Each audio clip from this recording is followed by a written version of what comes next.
북한이 NPT를 탈퇴를 하고 핵 개발을 재개함으로써 제2차 북핵 위기가 생겨나게 됐고요. 여기에 대한 해결책으로 육자회담이 시작되었습니다.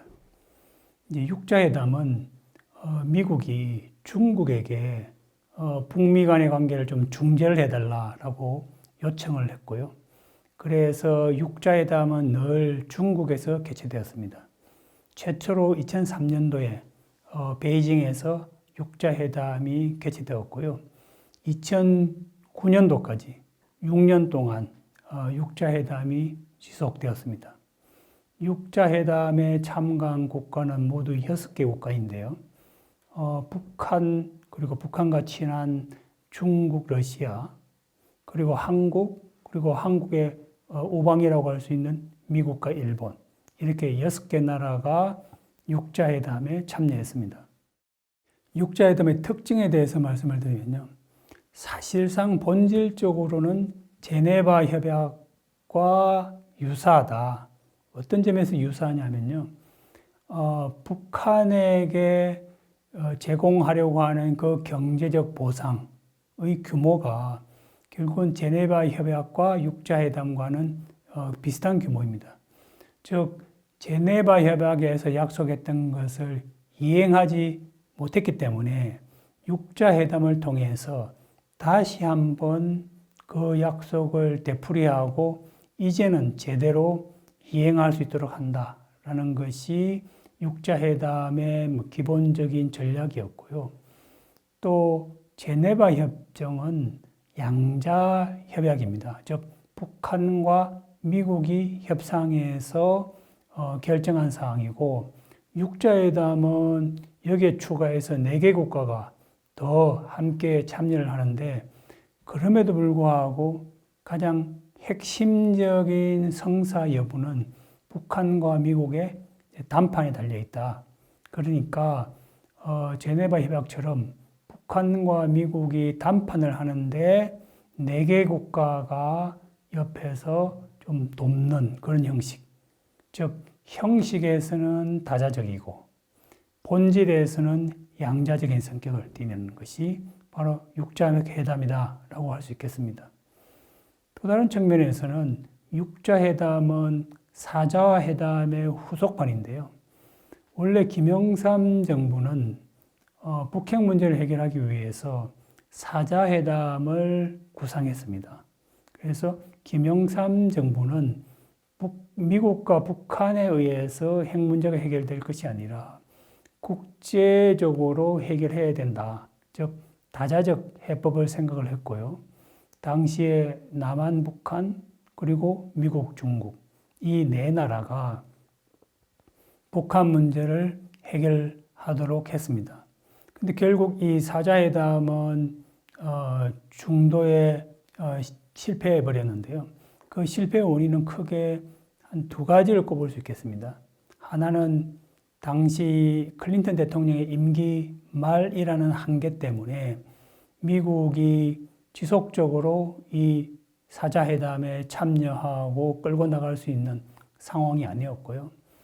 또 러시아가 사자회담에서 배제됨으로 해서 상당히 서운함을 표현하고 비판함으로 해서 이 사자회담은 좀 지속 가능하기 어려웠다라고 하겠습니다.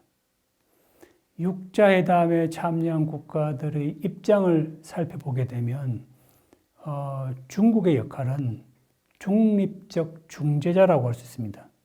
이것은 무슨 말이냐면 중국은 회담을 주선하고 6개 국가가 함께 모일 수 있도록 하는 그 역할에만 충실할 뿐이지 무언가 문제 해결을 위해서 해법을 제시하지는 않는다. 혹은 지금 당사자인 북한을 압박을 해서 북한이 핵을 포기하도록 적극적으로 나서지는 않는다는 것입니다.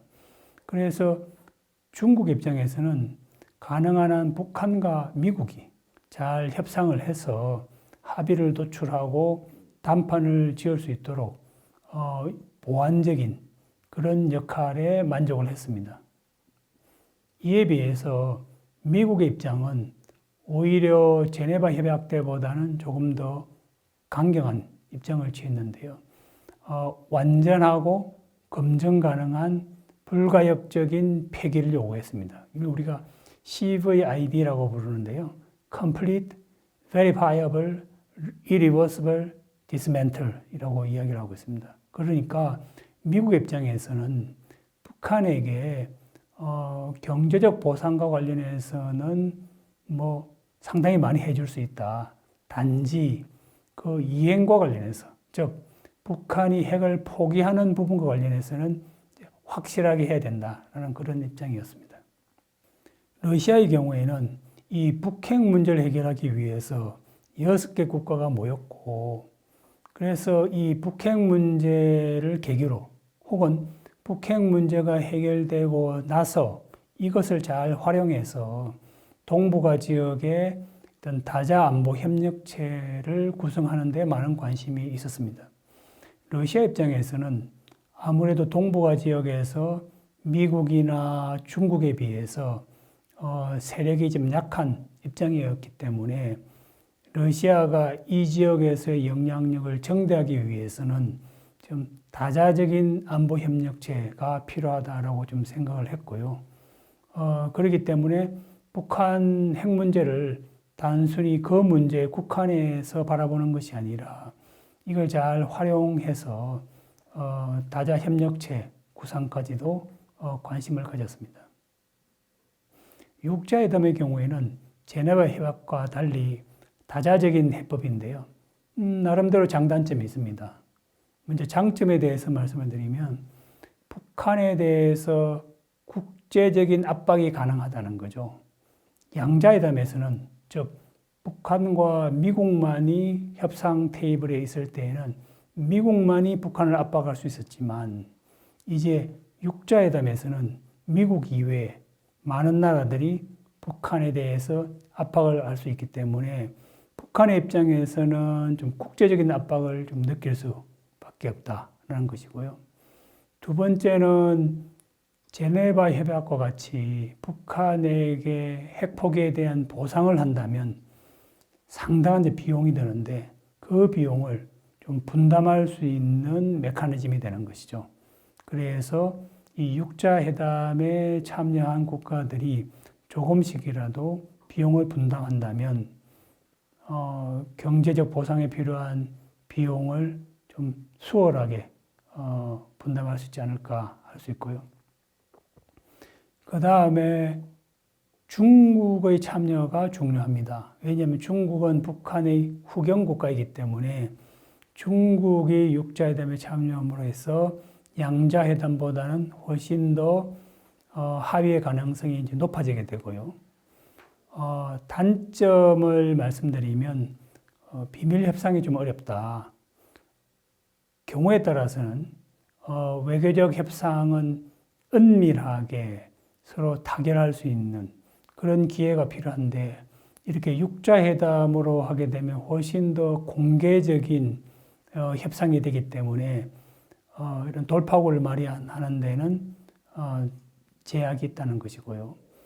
또 참가국이 많으면 많을수록 실제로는 북한 핵 문제가 아닌 다른 이슈에 좀 관심이 있는 국가들이 생겨나게 되겠습니다. 그래서 사실은 주된 주제는 북한 핵 문제지만 이제 회담을 하다 보면 북한 핵 문제 이외의 다른 문제들, 뭐 동북아 평화라든지 한반도 안보라든지 그와 관련된 이슈들이 자꾸 생겨날 수 있는 거고요.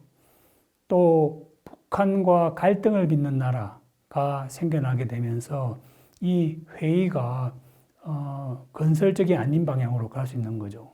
예를 들면 일본과 북한 간의 갈등이 이 회담의 분위기를 좀 부정적으로 바꿀 수 있는 측면도 있겠습니다.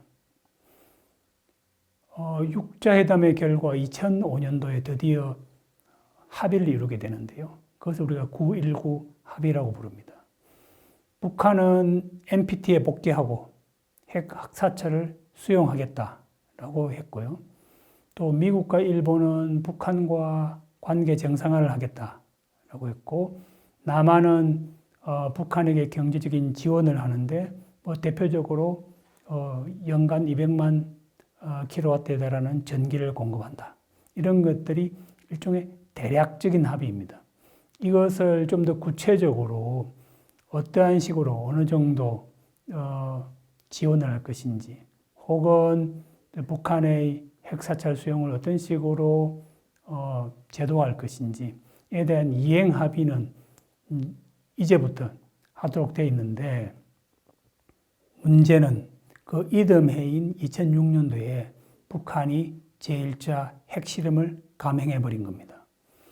북한이 이렇게 육자회담 중에 핵실험을 감행한 그 배경에는 미국이 마카오에 있는 은행의 북한 예금을 동결해 버렸기 때문입니다. 그래서 북한 돈 2,500만 달러가 마카오 은행에서 인출되지 못하고 남아있게 되는데, 여기에 대한 반발로 북한이 핵실험을 하게 되고, 그렇게 됨으로 해서 육자회담에서 이슈가 바뀌게 되겠습니다. 그전에는 북한이 핵무기가 없는 상황에서 앞으로 핵을 가지지 않겠다라는 그런 입장이었지만, 이제는 이제 핵무기를 가진 상태에서 핵무기를 없애는 그런 주제를 가지고 이제 회담을 해야 되는 것이고요. 이와 관련해서 또 북한은 평화체제를 제안을 했습니다. 그래서 평화협정을 체결하고 미군 철수, 그리고 북한 체제 보장이 필요하다라는 이러한 주장을 하게 되면서 미국이 북한에 대한 신뢰를 상실하게 되고, 결국은 이미 합의했던 9.19 합의가 이행하는 데에서는 이제 실패로 돌아가게 되겠습니다. 육자회담의 실패 요인을 정리해드리면, 참가국 간의 소통 문제가 좀 있었다. 무엇보다도 참가국 간의 소통 문제를 잘 원활하게 조정해야 될 중국이 소극적이었고, 또 북중러 그리고 한미일은 서로 각각 소통이 잘 되는 반면에 6개 국가가 모두 다 소통되는 데는 좀 제한이 있었고요. 그 다음에 북한에 대한 경제적 보상 문제와 관련해서 미국이나 중국, 러시아는 비교적 좀 소극적인 입장이었고, 한국과 일본이 재정적인 부담을 많이 져야 되는 이런 분담의 불균형 문제가 있었고요. 마지막으로 이슈 연계 문제가 있었는데요. 북한은 핵 폐기 문제를 자꾸 평화협정과 연결을 했고, 일본은 당시 불거진 일본인 납치 문제와 북한 핵 문제 해결과 연결을 했습니다.